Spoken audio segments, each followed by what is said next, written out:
Good evening, everyone, and welcome the lucky ones who got one of the toughest tickets in town tonight. We are incredibly fortunate to have President Dilma Rousseff here with us tonight. It promises to be quite an exceptional evening. I do want to acknowledge both the Institute of Politics and all the work that went into making this, and I also do want to welcome the President back to Harvard and to the Kennedy School, where she's been very involved with the Harvard Electricity Group over the past 15 years, and indeed was a visitor here when she was the Brazilian Minister of Energy and Mines. What I'd like to do next, though, is, besides welcoming you to the John F. Kennedy Jr. Forum here at the Harvard Kennedy School, is to introduce Marilee Grindle, who will do the formal introduction of tonight's speaker. Marilee Grindle is a remarkable talent in her own right. She is the Edward S. Mason Professor of International Development and head of the David Rockefeller Center, which has an important office in Brazil, and someone who has studied both Brazil and the region with great intensity. So without further ado, let me give you Marilee Grindle.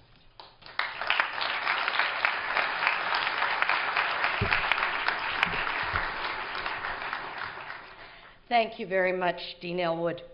It is an extraordinary honor for me to introduce the President of Brazil.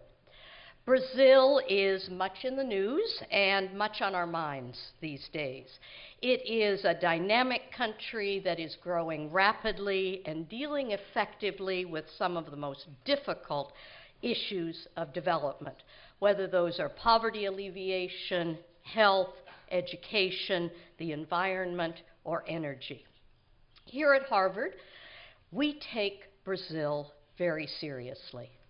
At the David Rockefeller Center for Latin American Studies, we have a vibrant Brazil Studies program under the direction of Professor Francis Hagopian that has been at the forefront of exploring and reflecting on the rise of Brazil. We have a university-wide office in Brazil that has been a real innovator in bringing Harvard and the country closer together during this critically important period.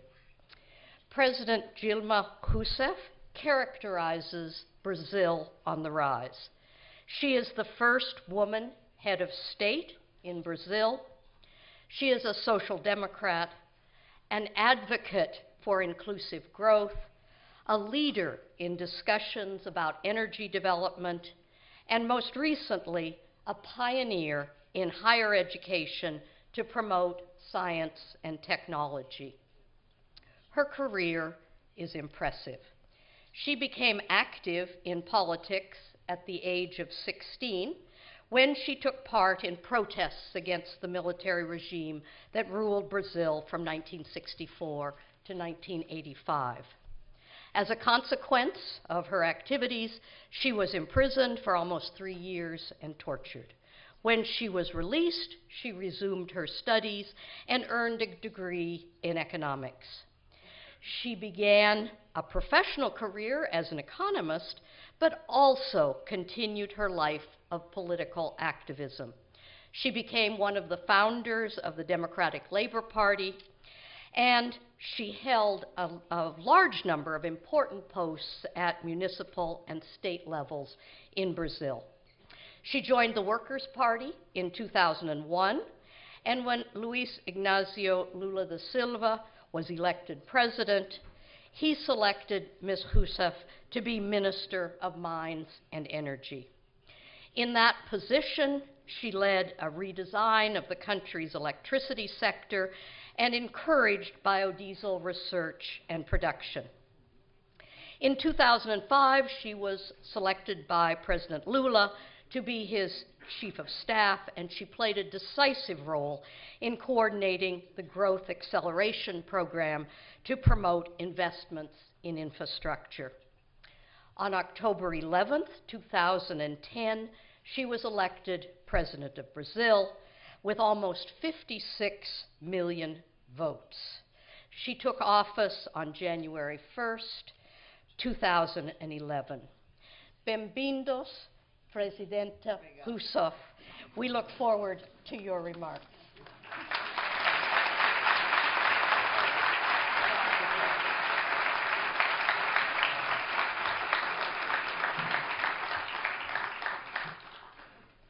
para mim, boa noite, é um prazer, boa tarde, indo para a noite, é um prazer estar aqui em Harvard mais uma vez. Eu queria cumprimentar o professor Davi Ellwood, decano da Kennedy School of Government. Queria cumprimentar também a professora Mary Lee Grindle, diretora do Centro Davi Rockefeller para Estudos da América Latina. Saúdo a comunidade docente e os estudantes de Harvard, em especial as alunas e os alunos do Brasil nesta renomada instituição. Queria cumprimentar também os ministros que me acompanham nessa visita e cumprimentar os senhores representantes da imprensa, fotógrafos e cinegrafistas. Eu expresso aqui a minha enorme satisfação de poder falar em Harvard.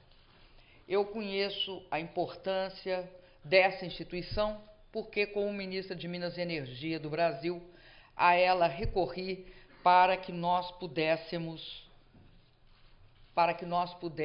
delinear o modelo do setor elétrico no Brasil e levar luz, através de um programa chamado Luz para Todos, a mais de 12 milhões de brasileiros e brasileiras que não tinham, em pleno século XXI, acesso à energia elétrica.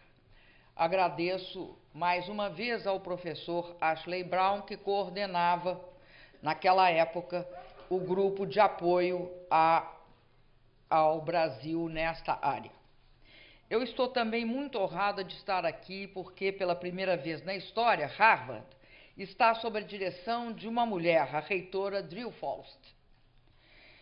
Estou certa de que o nível de avanço de uma sociedade pode ser avaliado pelo papel que desempenham as mulheres. E isso, para nós, é um elemento de civilização, termos homens e mulheres em condições de ser presidentes de Harvard e presidentes do Brasil.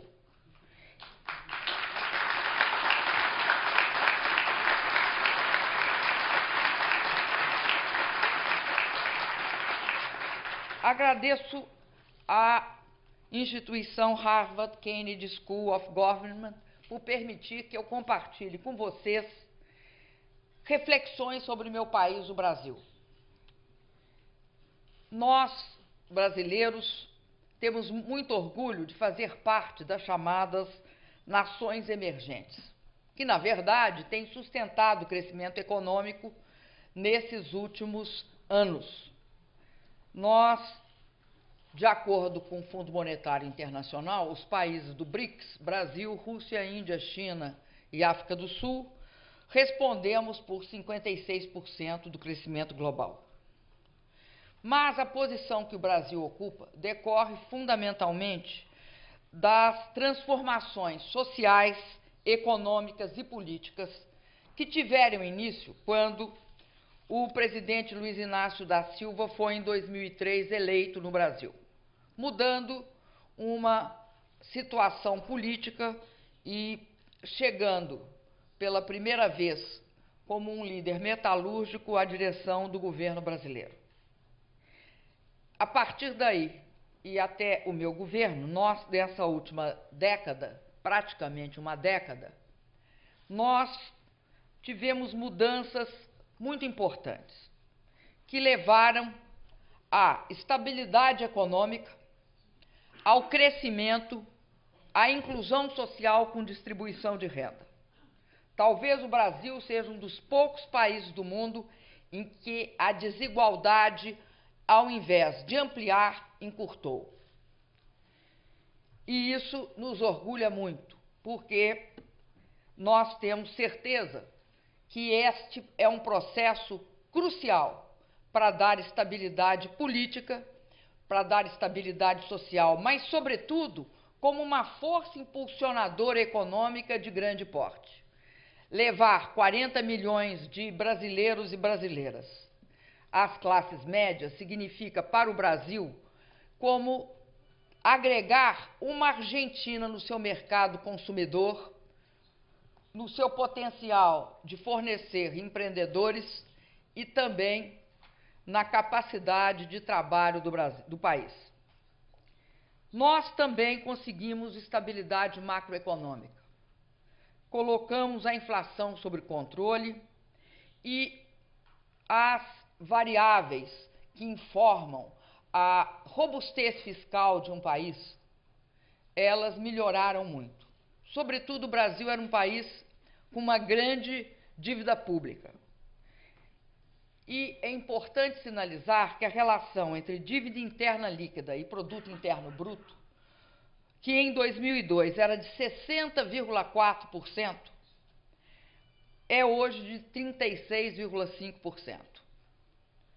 Esse país, Brasil, tem hoje um país que dependia, quando nós chegamos, do Fundo Monetário, tem hoje 362 bilhões de dólares de reserva, é um dos grandes compradores de títulos americanos e liquidou seus débitos com o Fundo Monetário, o que foi muito importante para o país, porque isto significou que nós pudéssemos assumir nas nossas próprias mãos toda a condução da política econômica e da política social.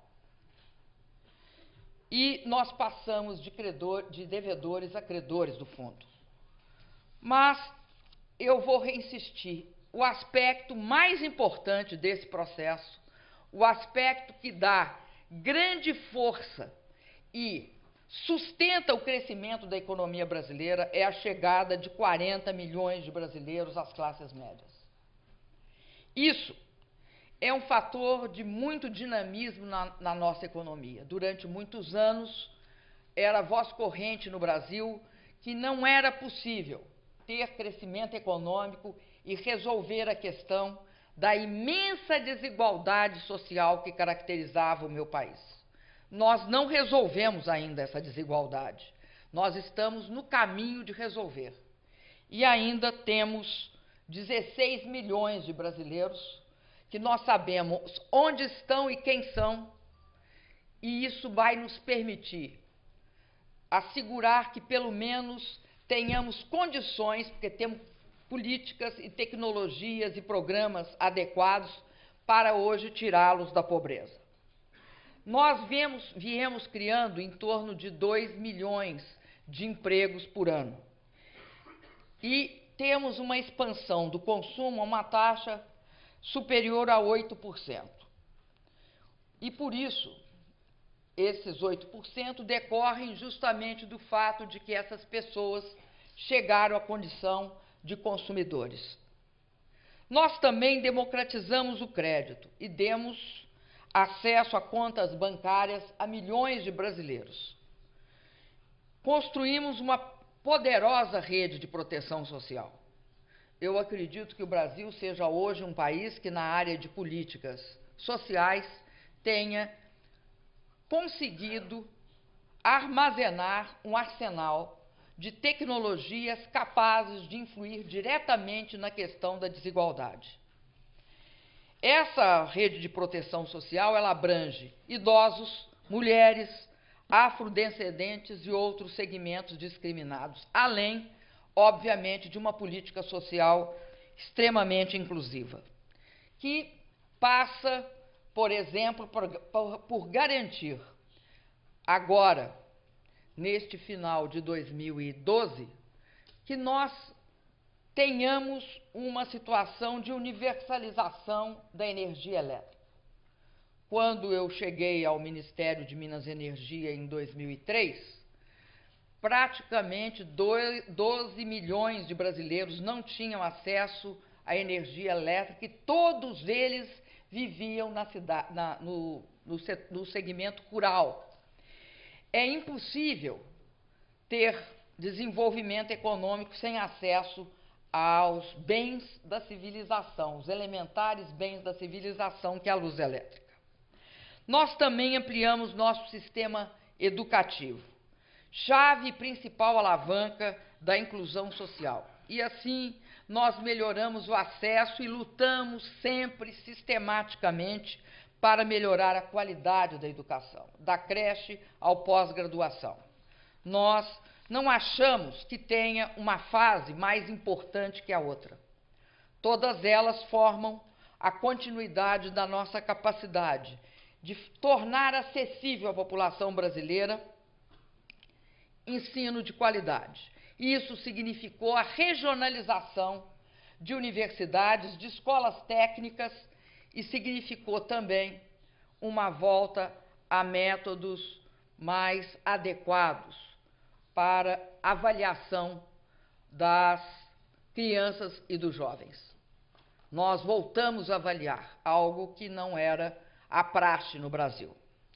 Esse grande movimento de nossa sociedade teve também como resultado importante a redução das desigualdades regionais no Brasil. O Brasil é um país que teve sempre um sul desenvolvido e um sudeste, e um norte e um nordeste muito atrasado. Nós estamos reequilibrando esta relação, e isso explica por que o nordeste do Brasil e o norte têm taxas de crescimento similares às asiáticas, o que permitiu que houvesse uma diminuição da diferença entre as diferentes regiões. O arrefecimento do comércio internacional não impediu que nossa corrente de comércio ultrapassasse de forma inédita os 480 bilhões de dólares. E a crise fiscal também não nos atingiu. As contas do setor público brasileiro vêm melhorando sistematicamente e, como já disse, a redução da relação dívida líquida sobre PIB é um dos indicadores. Mas eu tenho de ser muito clara com os senhores e as senhoras, nós temos imensos desafios. Imensos desafios, até porque o Brasil é um país complexo. Nós temos de tratar da erradicação da miséria ao mesmo tempo em que tratamos de assegurar que nós consigamos não só educação de qualidade, mas gerar pesquisa científica, tecnológica e inovação. Nós temos de, ao mesmo tempo que tratamos de uma questão que é do final do século XIX, início do XX, que é a energia elétrica, temos de assegurar rede de banda larga nas principais regiões do Brasil e caminhar para tornar o Brasil um país ligado a toda a estrutura nova e do futuro, que é essa economia do conhecimento que emerge com a possibilidade da gente encurtar distâncias e ter acesso ao conhecimento que a internet e todos os outros mecanismos de tecnologia da informação e da comunicação permitem. Nós sabemos também que nós somos afetados pela situação do mundo e achamos que nós temos condições de enfrentar esse momento. Vivemos um momento de muita preocupação. Nós consideramos que a crise nos países desenvolvidos e agora mais recentemente a da União Europeia, ela persiste ainda com um quadro de recessão e de desemprego muito forte. Apesar de reconhecer que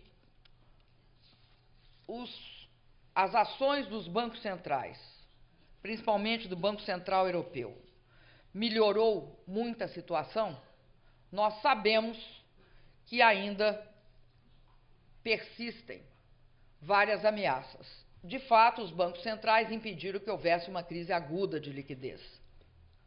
Porém, o fato de persistirem só em políticas monetárias e, ao mesmo tempo, o fato de que os países que não estão na mira dos mercados ou países que são superavitários não terem políticas de expansão dos investimentos coloca alguns problemas muito fortes em cima dos países emergentes, principalmente uma forma de concorrência via desvalorização das moedas dos países desenvolvidos que afeta e produz graves problemas sobre a indústria manufatureira dos países emergentes, o que é o caso do Brasil. Nós temos hoje, até porque temos um sistema bancário sólido e sadio, nós temos condições de fazer face a isso.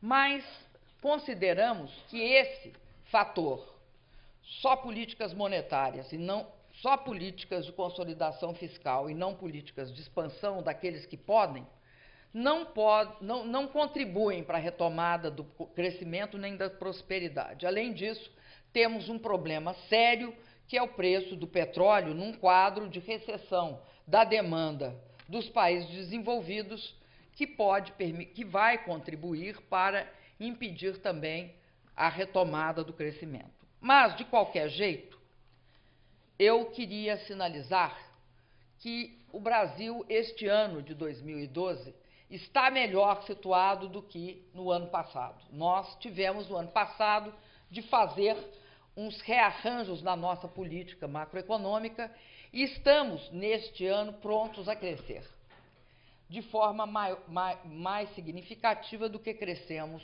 no passado. E tudo isso, eu queria sinalizar, foi feito com respeito à democracia e que no Brasil se expande progressivamente. Porque a democracia é algo que você tem de tratar sistematicamente, você tem de assegurar que ela ocorra. E afirmando também tanto os direitos humanos quanto a questão da presença soberana do Brasil no mundo. Para nós, e para os da minha geração, eu própria, que pagamos um elevado preço por opor-nos à ditadura que durou no Brasil em torno de 20 anos, nós aprendemos não nos livros. É possível aprender nos livros, eu acho que é um jeito melhor de aprender até. Mas também com as nossas experiências sobre a importância da democracia e dos direitos humanos. E acho que o Brasil hoje tem um grande mérito. Nós somos uma grande democracia e eu sempre digo que é muito melhor as múltiplas vozes que a gente escuta na democracia, mesmo que sejam contra algumas coisas que você é ou pensa, do que o silêncio das ditaduras. Esta é uma realidade que nós incorporamos no Brasil porque o povo aprendeu isso.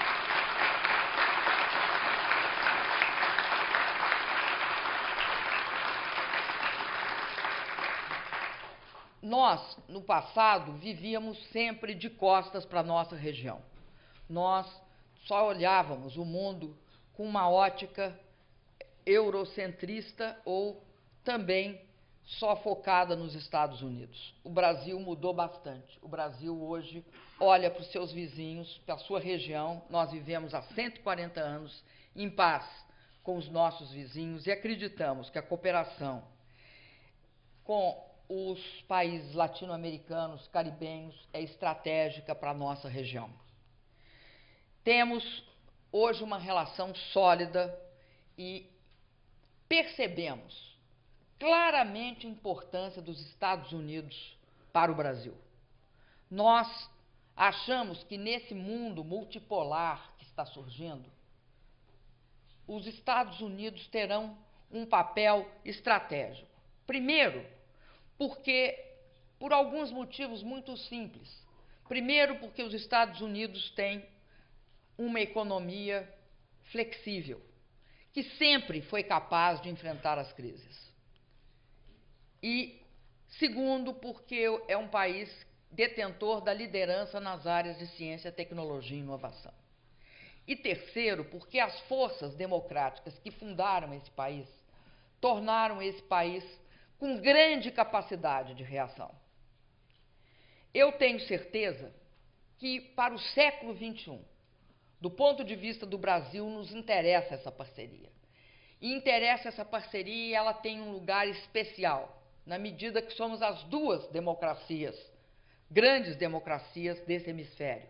E, além disso, acredito que temos uma especial relação, porque somos democracias jovens, multiétnicas e temos similaridades em vários em várias características culturais e comportamentais. Nós também reatamos nossos laços com a África. Nós temos uma relação muito íntima com a África.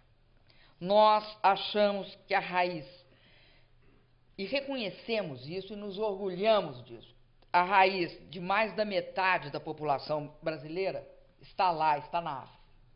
É responsável por uma parte expressiva da alegria do povo brasileiro, a sua capacidade de ser flexível e também é um componente da nossa criatividade. Nós construímos uma parceria que eu considero também muito importante com os países BRICS. Essa parceria permite que países diversos, nos diferentes continentes do mundo, tenham um contato sistemático e tratem dos seus assuntos, mesmo que muitas vezes nem todas as questões sejam resolvidas porque não se tem consenso amplo. Mas, naquilo que se tem consenso, nós temos sido muito bem-sucedidos e temos o hábito de nos consultar, o que também é muito importante. Nós queremos hoje deixar claro que recessão, desemprego e precarização do trabalho não constituem saídas sistemáticas para a crise. Acreditamos que, junto com políticas fiscais sóbrias, é fundamental a recuperação do investimento, do consumo para a retomada do crescimento. O Brasil tem uma experiência nessa área de 20 anos. Durante 20 anos, nós aplicamos só processos de consolidação fiscal, melhor dizendo, de ajuste fiscal radical. E tivemos extremas dificuldades de sair de um processo de estagnação, de crescimento baixo, de ausência de políticas sociais, a ponto de ser um problema grande para nós uma política de saneamento nas grandes cidades brasileiras. Por quê? Não tínhamos capacidade nem de financiar o saneamento, nem tampouco de usar recursos públicos para fazê-lo. Durante muito tempo também sequer tivemos um programa habitacional decente. O fato de termos conseguido superar as relações que nos tornavam dependentes do Fundo Monetário Internacional permitiu não só que fizéssemos políticas sociais de integração, como é essa hoje, o Brasil sem miséria, mas também permitiu que nós víssemos que não é só por uma questão ética, é por uma questão ética também que é necessário eliminar a pobreza e reduzir a desigualdade entre as diferentes camadas da população, a desigualdade de renda e de oportunidades, sobretudo. Mas é por uma razão econômica. Um país como o Brasil tem no seu mercado interno de massas uma das maiores forças de sustentação do seu crescimento. Se nós não tivéssemos isso, a cada crise que ocorria nos países desenvolvidos, nós entrávamos, como diziam, um espirro aqui fora levava uma pneumonia dentro do país. Esse processo hoje, ele mudou, porque o Brasil está focado nesta relação que parte do seu mercado interno e que mira o mercado internacional. Nós não somos um país protecionista, nós não consideramos correto o protecionismo, nem achamos que ele rende em matéria de crescimento da competitividade do país. Pelo contrário, o que nós temos clareza é que é fundamental para o Brasil ter 190 milhões de habitantes, ser um país continental, que tem uma riqueza inequívoca no pré-sal, que tem minério, que tem uma agricultura com capacidade produtiva e tecnológica elevada e que tem uma indústria complexa, que sofre bastante no momento atual, mas que sobreviverá, eu posso assegurar aos senhores, e se tornará um dos suportes do crescimento brasileiro. Nós temos, no entanto, um gravíssimo atraso a superar na educação. Todo o esforço feito ao longo desses anos, no sentido de ampliar o acesso, de assegurar e de ofertar oportunidades, ele vai exigir que nós apostemos imensamente e coloquemos todos os nossos esforços nesta questão da igualdade de oportunidades no que se refere à educação. É isso que pode construir um país de classe média como um país que é capaz de se reformar a si mesmo. Eu queria lembrar para vocês que no século XVI foram criadas as primeiras universidades na América Latina. Harvard, eu olhei, data do século XVII. No Brasil, as universidades surgiram apenas no século XX. Esse processo nós temos de acelerar agora, e nós queremos melhorar a qualidade do ensino universitário, mas, de fato, nós queremos resolver o problema da creche ao pós-graduação. O Brasil precisa de creches. O Brasil precisa de creches porque uma das raízes da desigualdade está no acesso diferenciado que as crianças têm a estímulos pedagógicos, a apoio, a acolhimento e a uma estrutura afetiva. Isto, para nós, é crucial como mecanismo de redução da desigualdade no Brasil. A educação é o fator relevante para nós. Por isso, nós consideramos que todo o esforço que fazemos no sentido de ampliar as bolsas, de garantir o acesso a universidades privadas, comprando vagas em troca de impostos, ampliação da nossa capacidade de financiar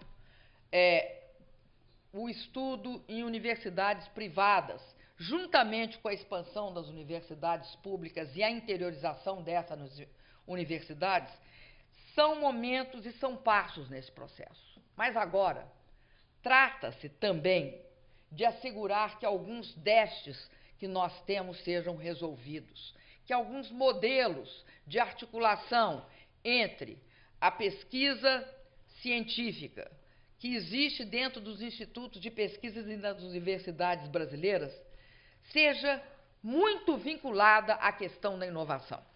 Nós não podemos mais ter uma visão muito característica dos países de origem ibérica, que dá mais importância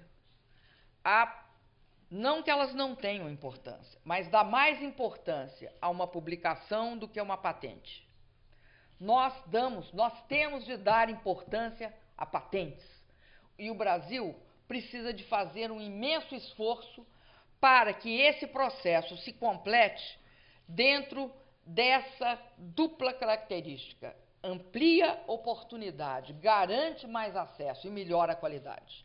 Até porque um dos efeitos de levar a classe média 40 milhões de pessoas é que essas 40 milhões de pessoas passam a ser sujeitos, passam a ter reivindicações. No passado, havia claramente um divisor de água. Todo serviço público era para o que nós chamávamos, né, a população de baixa renda.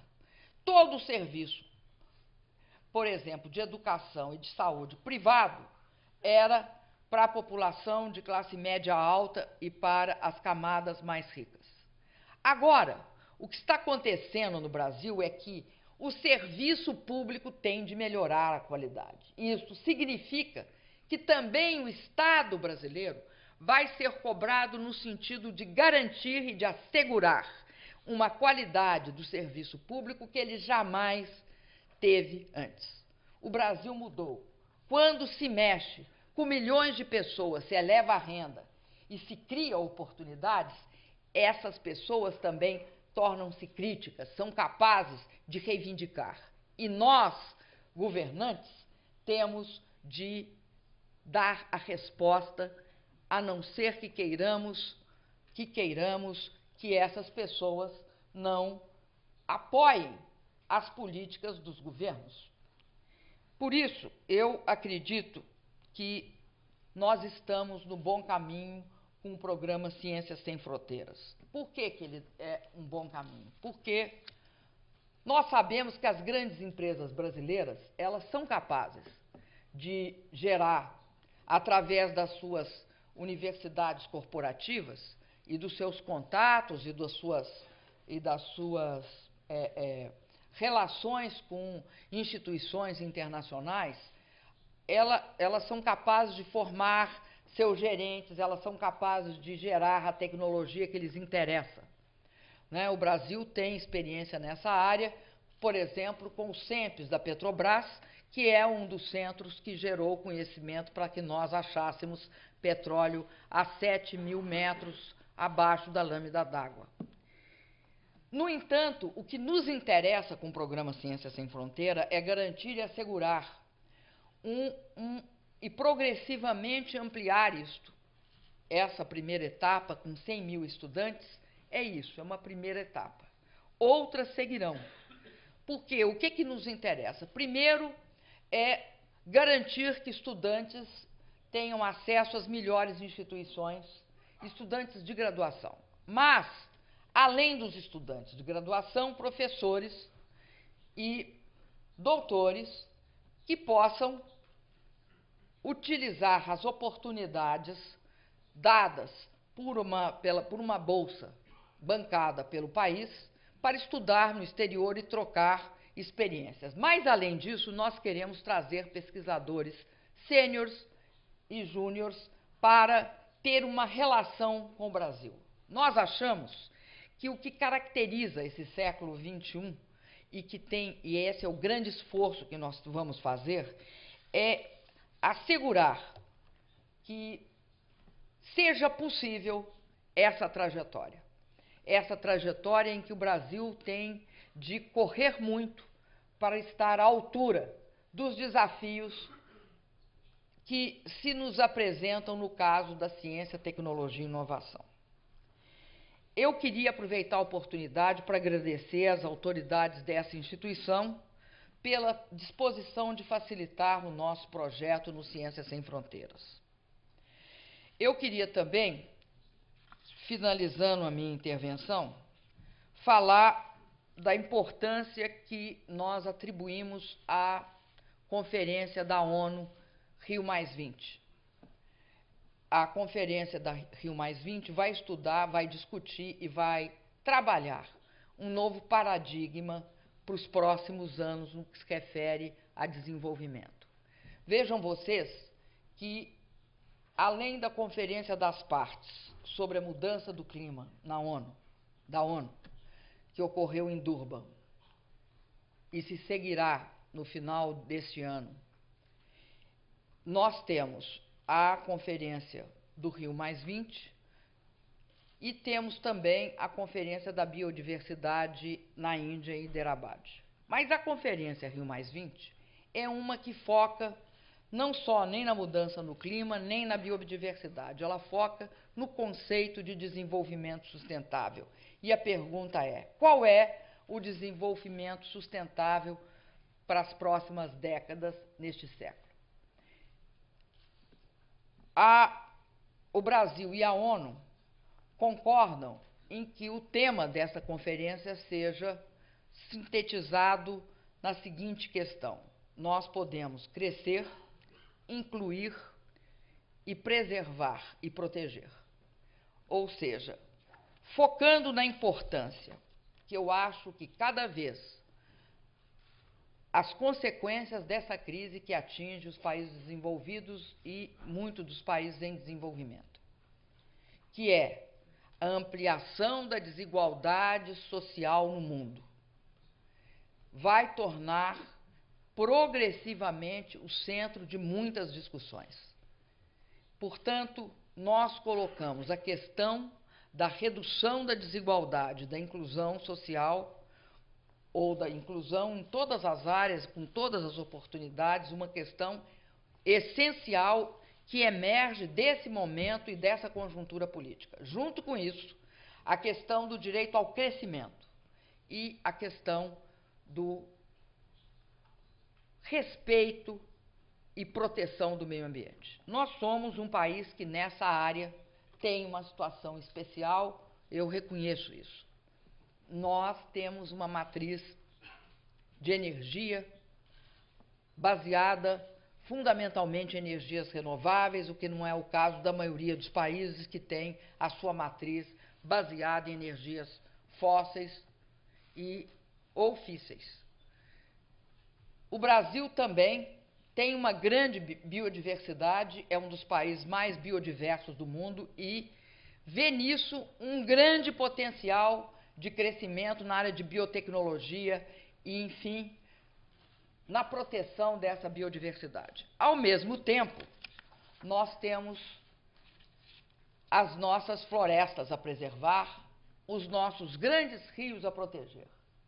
Nós não queremos ser um país devastado.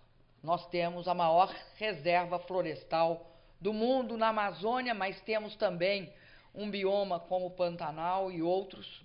E para nós, esta é uma questão fundamental de discussão do futuro. A questão de como é possível no mundo.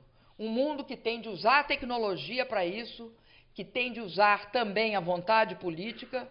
Como é que é possível um mundo em que o crescimento, a inclusão social e a distribuição de renda e a preservação do meio ambiente é um mundo possível. Essa é a pauta de discussão. Eu queria dizer para vocês que eu estou muito feliz de estar aqui. Eu nasci num estado onde houve os primeiros movimentos de emancipação do jugo colonial e que chamou Inconfidência Mineira e que foi derrotada. Mas foi um marco na luta pela liberdade. Quem inspirou as lideranças da Inconfidência Mineira com as ideias do iluminismo e os princípios de liberdade foi a Revolução Americana. Eu acredito que esses princípios libertários, que remontam a séculos atrás, possam também nortear nossos povos para sedimentar nossa cooperação econômica e política e aproximar cada vez mais nossas culturas. Eu tenho certeza, como eu disse hoje, que o Brasil precisa de Harvard. Acredito também que Harvard, considerando que nós somos hoje, com todas ainda essas deficiências, a sexta economia, é bom para Harvard se aproximar do Brasil.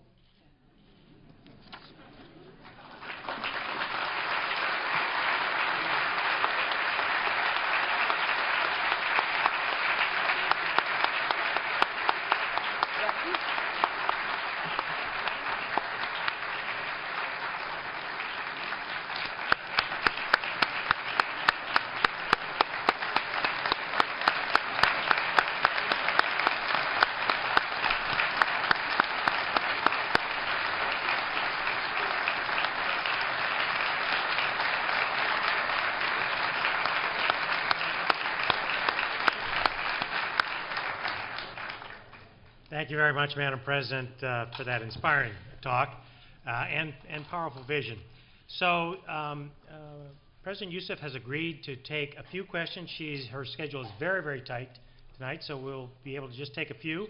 But we have microphones in 4 locations, one right here, one here, one here, and right here. And so we'll at least get to a few of these. Now, a good question at the Kennedy School consists of 3 qualities. First, you identify yourself. Second, it is short and contains but one thought. And third, it ends with a question mark. So with those 3 provisions, let's start right up here. Hi, My name is Valeria, and I'm a member of the Forum Committee. Thank you so much, Madam President, for speaking today. Madam President, as a female world leader, you are inherently a role model for many girls and young women around the world. What advice would you give them?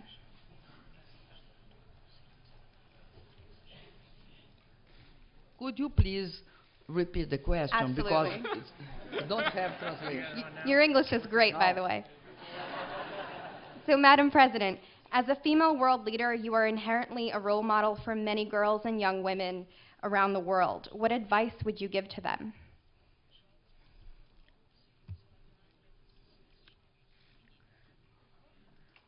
Ter certeza que elas podem. Durante a minha campanha eleitoral,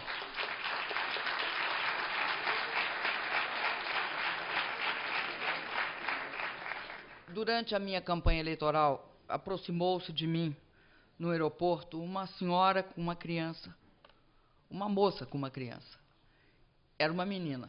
E ela chegou, ela me via na televisão, então a menina chegou para mim e perguntou: eu queria saber se as meninas podem. E eu perguntei para ela: podem o quê? Ela me disse: ser presidenta. Eu falei: podem, podem. E aí eu percebi uma coisa: eu não sonhava em ser presidenta. A minha geração, eu sonhava em ser uma de duas coisas: ou bailarina, ou participar do corpo de bombeiro, apagar incêndio. Hoje, as meninas podem sonhar com uma terceira opção: ser presidentas do Brasil.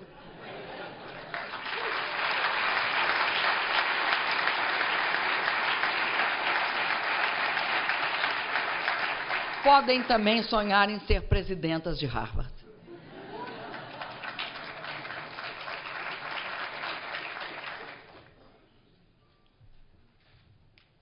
Right up here. Boa noite, presidenta. Muito bem-vinda à Harvard, mais especificamente à Escola de Governo. Eu sou um dos brasileiros que estuda aqui na Escola de Governo. Dentre vários problemas do Brasil, uma das coisas que me preocupa é a nossa falta de conscientização política. Como a gente sabe, o deputado federal mais votado do Brasil é o Tiririca, que literalmente ganhou a eleição pedindo voto para aqueles que não sabem o que um deputado federal faz. Isso reflete a nossa falta de conscientização política de um modo geral. Eu, particularmente, vivo um dilema que é: se eu devo ou não entrar na política, me considerando uma pessoa bem capacitada e bem intencionada, e a minha pergunta é se eu devo ou não enfrentar esse mau estigma que existe no Brasil de que todo político é corrupto. Então, eu acho que muitas pessoas bem capacitadas e bem qualificadas acabam decidindo entrar em outras carreiras profissionais para não enfrentar esse estigma. Então, a minha pergunta é: o que a senhora tem a dizer para esse tipo de brasileiro que muitas vezes foge da política por causa desse mau estigma e acaba criando um Senado, uma legislação, um grupo de deputados no Brasil, como o que a gente vê hoje, com notícias recorrentes de corrupção e tudo mais? Olha, eu acredito que a gente tem de tratar a corrupção e combater a corrupção. Isso não pode permitir uma visão que eu acredito que é uma visão perigosa, de que se você não participar da política, você não sofre as consequências de qualquer ato corrupto. Que, aliás, é bom que se diga que no Brasil há a prática de ver só o político corrupto, mas não ver quem é que é o corruptor. E o corruptor, infelizmente, também está no setor privado. Essa relação complexa, que ela tem de ser tratada de forma objetiva. Acho que a iniciativa do presidente Obama, do governo aberto, né, nós acabamos de aprovar uma lei de acesso à informação, né, em que o Estado brasileiro coloca abertamente todas as suas informações. Além disso, talvez seja um dos poucos países que tem um portal da transparência, que todas as transações do governo apareçam imediatamente num portal da transparência. O Brasil está fazendo um grande esforço lutando contra a corrupção. Eu posso te assegurar que o meu governo está fazendo isso e fará isso sem contemplação. Acho que a democracia é que nem o sol. É o melhor antídoto contra práticas de corrupção. quanto mais pessoas bem-intencionadas como você participarem, menos haverá espaço para políticos que não utilizam métodos corretos, que fazem mal feitos. Este é um processo que deve levar não à omissão, mas sim à participação. Eu tenho certeza disso. Acho que a grande parte das pessoas, e não dá para falar os políticos são corruptos, a grande parte das pessoas, elas precisam de instituições virtuosas. E aí, é que nem dizia o Montesquieu, os homens não são virtuosos. As instituições têm de ser virtuosas. Nós também temos de garantir que haja um controle institucional dos processos, das práticas, que impeça, mesmo que possa ter uma pessoa querendo fazer um mal feito, que dificulte a vida dela. E aí eu concordo com essa iniciativa do presidente Obama, da qual eu sou co-presidente, que é o governo aberto. Transparência. Um grande esforço no sentido de lutar sistematicamente contra a corrupção. Daí você precisa de monitorar todos os atos, deixá-los todos abertos, deixar a sociedade vê-los e, ao mesmo tempo, tomar providências, doa a quem doer. Agora participa, viu?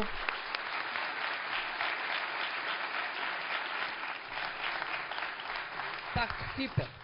Right. Estou te pedindo, participa. Right here. President Roosevelt, my name is Marianne Caballero. I'm a Venezuelan student here at the Harvard Kennedy School. My question is the following. We've seen at the beginning of the millennia two very significant or important leaders of the left of Latin America, or progressives, as we call them. There was President Lula, there was President Chavez. Now, 10 years afterwards, we see that President Chavez remains in Venezuela, and we see a change in Brazil. We also see that in Brazil, whereas you have managed to control your inflation, Venezuela has had about a 25% inflation annually for the last 5 years. We'll also see that as Brazil passed with flying colors the challenges of the global crisis, Venezuela is still recovering from it. I guess my question is, what are your recommendations? What are the recommendations of the Rousseff model towards the Chavez model? And also, what would be the recommendations of, if possible, if this were to happen, a change in the presidency of Venezuela that could happen in October 2012? What would be your recommendations for new changes in Venezuela? Olha, primeiro eu quero dizer uma coisa para vocês. Eu tenho grande respeito pelo Chaves. E não me arrogo o direito de fazer recomendação para país nenhum. Acho isso muito perigoso. Como eu não gostaria que fizessem comentários sobre o meu país. Agora, espero que ele melhore da saúde. Eu já lutei contra um câncer e espero que ele supere o dele.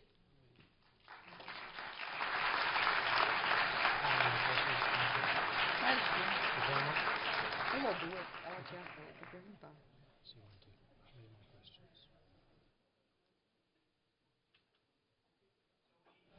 Sorry, we have time for 3 more questions, so let me start right here. Presidente Dilma, meu nome é Dário Galvão. A minha pergunta é, o governo brasileiro, ele está patrocinando para os jovens virem estudar aqui, e qual é a possibilidade dos jovens que já moram aqui, que é imigrante ilegal, que não pode estudar, a possibilidade do governo brasileiro liberar algumas vagas para jovens imigrantes que moram aqui nesse país aqui, que não podem ir para a faculdade? Olha, eu quero ser muito sincera com você. Nós temos 190 milhões de pessoas no Brasil que eu tenho de dar conta delas. Nós não podemos dar conta de tudo imediatamente. Eu te asseguro que eu gostaria muito que os que imigraram tivessem oportunidades. Agora, a prioridade que eu tenho de encarar é a prioridade do que estão no Brasil. Eu tenho de dar conta deles. As pessoas que moram aqui têm acesso a outras oportunidades que os meus as pessoas que moram no Brasil não têm. Então, eu tenho primeiro de atendê-los.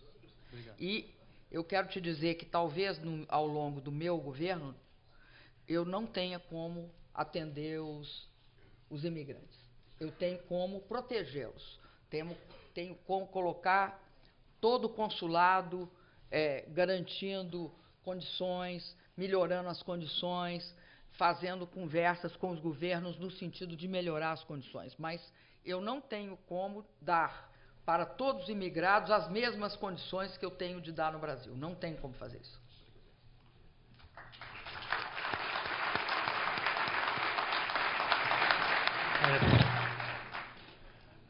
My name is Francisco Marquez. I am also from Venezuela. O Chaves hoje está feliz. Madam President, Judge Maria Fiuni is one of the most notorious political prisoners in Venezuela and recognized internationally. The Human Rights Council and the OAS and Amnesty International has recognized her as a prisoner of conscience. Even Noam Chomsky has asked for her release. My question is, Madam President, as a former political prisoner and knowing that human rights transcends the borders of nations, what message do you have to Hugo Chavez regarding the case of Maria Fiuni and the state of democracy in Venezuela? Olha, eu sempre defendo os direitos humanos. Agora, não vou te responder uma pergunta que eu não sei todas as circunstâncias. Eu não posso ficar te respondendo se eu não sei do que se trata, não sei quem é, não sei como é que é. Eu te digo o seguinte, acho que, do ponto de vista do Brasil, sempre que nós podemos e temos oportunidade, nós manifestamos o interesse do país em respeito aos direitos humanos. Agora, eu sei também uma coisa. O Brasil tem grande desrespeito aos direitos humanos. Eu sei o que acontece. Não tenho como impedir em todas as delegacias do Brasil de haver tortura. Sei o que acontece em Guantánamo. Sei o que acontece em prisões, por exemplo, essa que você está falando, não conheço bem, mas se está preso, é uma pessoa que está em condições mais desprotegida. Eu considero que direitos humanos não pode ser objeto de luta política. E não farei luta política com direitos humanos. Por quê? Porque eu não considero que existe só um país ou um grupo de países que viola os direitos humanos. E por isso, como eu sei que vários países violam os direitos humanos, eu gostaria de discutir sempre essa questão multilateralmente. Porque eu sei que se usa os direitos humanos para se fazer política pelo mundo afora.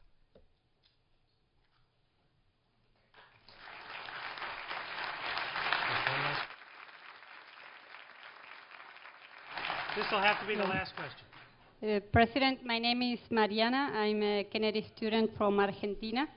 And I would like to ask you, what do you think are the major challenges that we have to face for a deeper integration of South America and the Caribbean, particularly the relationship with Argentina? And who do you think will win the World Cup? A Copa do Mundo é o Brasil. Agora, a Argentina é um dos maiores parceiros do Brasil. O Brasil tem uma relação toda especial com a Argentina. Dos países da América Latina, é o nosso vizinho e o país com desenvolvimento mais próximo do nosso.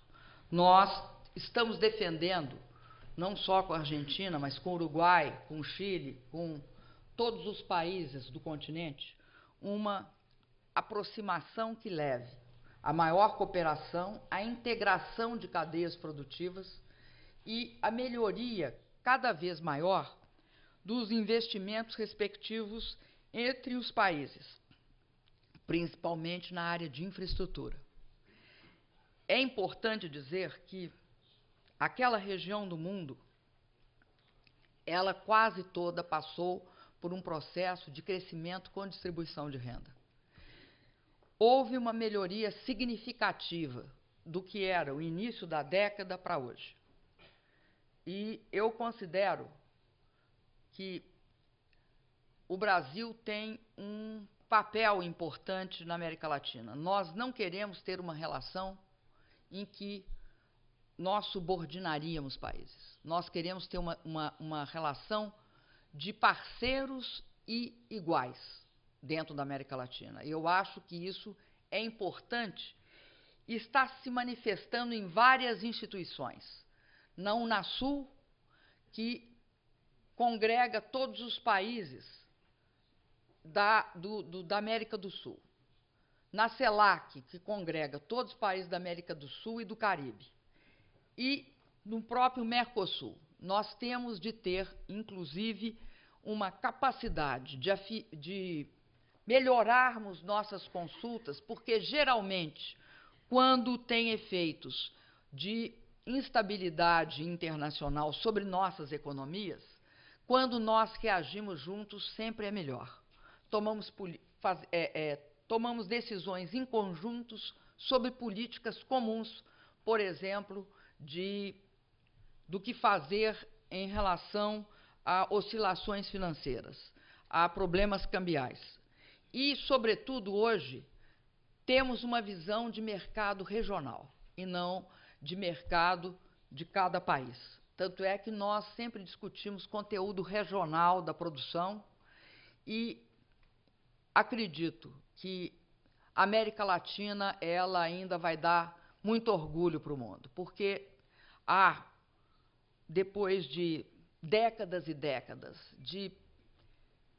de problemas muito sérios, no caso da Argentina e no caso do Brasil, vivemos crises e empobrecimento de nossas populações em momentos assustadores. Vimos parte das nossas economias deteriorarem. E agora, eu acho que nós estamos numa situação muito melhor. Mantemos taxas de crescimento elevadas.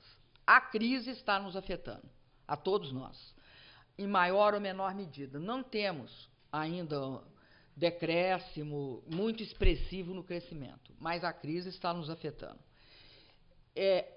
Nesse final de semana, no dia 14 e 15, nós vamos nos reunir à Cúpula das Américas, que inclui, além de todos os países da América do Sul e do Caribe, os países do Hemisfério Norte, Estados Unidos, Canadá e México.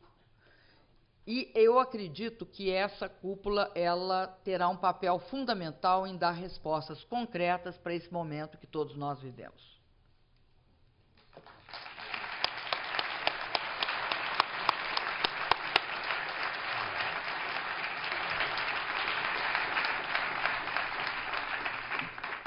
Agora, lembrem bem, é o Brasil que vai ganhar.